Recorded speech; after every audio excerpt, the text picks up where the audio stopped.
that you can take with you is your works. I like the fact that God saves the best for last, because that puts us that society has rejected in an awesome position. I say it puts us in an awesome position because that's what God wants to, that's the people that God wants to use. Don't ever feel like you did anything too bad for God to use you. Don't ever feel like you're too inadequate for God to use you, because he saves the best for last. Adam and Eve, they had their first funeral. Adam failed, but Jesus prevailed. He says that our latter will be greater than our former. And that's the truth. It's like a dessert after a meal. The best for last. From the hoopty to the Escalade, the best for last. From being captives of the world to be ruling and reigning with Christ in the hereafter is saving the best for last. And if I had my way, I would agree with God that save the best for last. Jesus went to a wedding where they ran out of wine.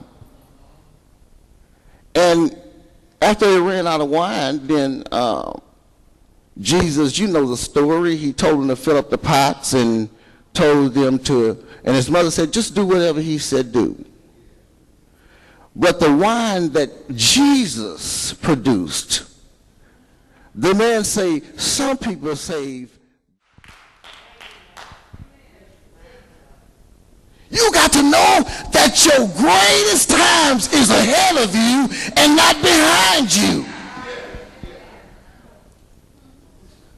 So what if you lose the house? I heard Jesus say, I'm going to prepare a place for you that you can be. How much greater will that house be than the one you're paying for?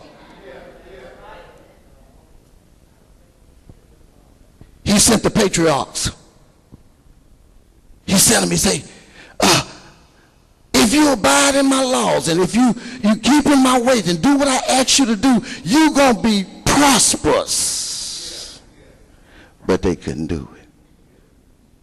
They couldn't do it.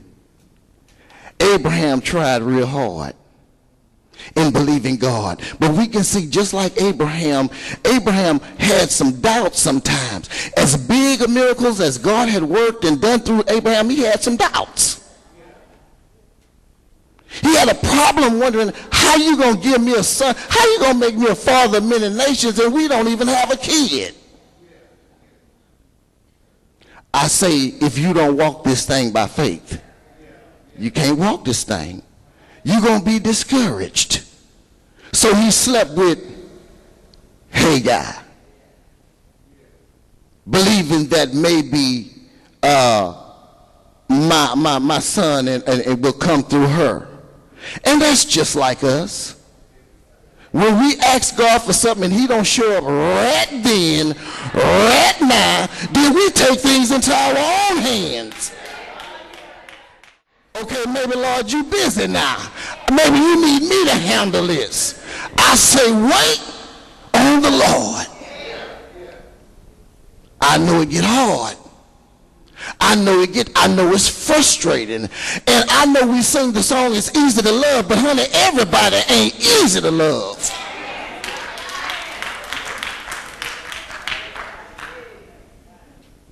It's not easy to hug them and tell them you love them when you know they're talking behind your back. I'm talking about things that discourage us. And when we leave out of here, we're in worse condition than when we was before we got in here.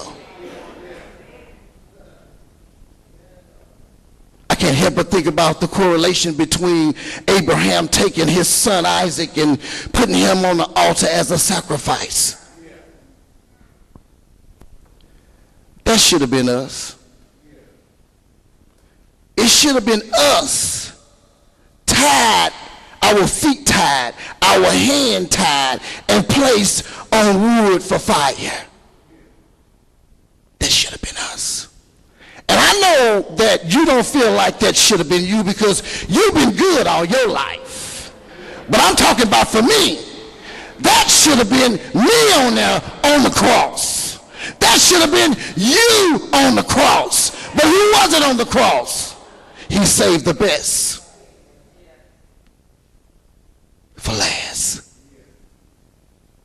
I love him because he saved the best for last. That lets me know that I can look to my future and have faith that God is going to do exactly what he said he's going to do. We've been in church long enough to we can look over all of that different type of stuff. Guess what? It ain't nothing for him because he looked past our faults. And don't you just wonder sometime, why would God love me? Why would he love me? I did everything I thought I was big and bad enough to do. Why would he love me so much that he would lay down his life for me? And I just want to ask you the questions this morning. Do you ever wonder why he showed up in the emergency room when you thought you was going to die? You ever wonder why you got the job but you was the least person people thought was going to get it? I'll never be able to fathom why God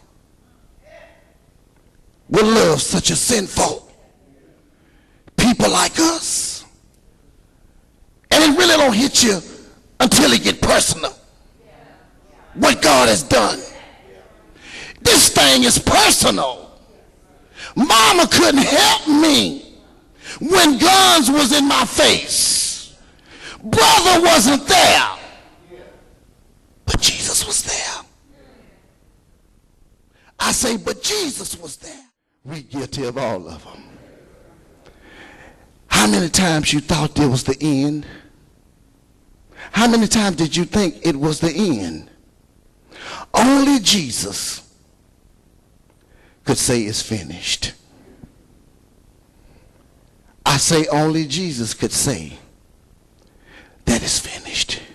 And in my heart this morning, I'm happy with God whether I have money or whether I'm broke. Because I know this is not my home.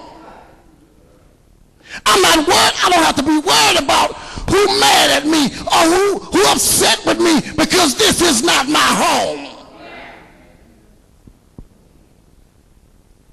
Have you thought about where you're going to spend eternity? Because when you get serious about something, then nobody don't have to coax you to do nothing. When you're happy about what God has done for you, nobody ain't got to push you. You'll find yourself pushing others. Look, I ain't got nothing heavy for you. I ain't got nothing heavy for you this morning. Because I feel like just the fact that you have been saved by the grace of God, that ought to be enough. If he don't do nothing else for me,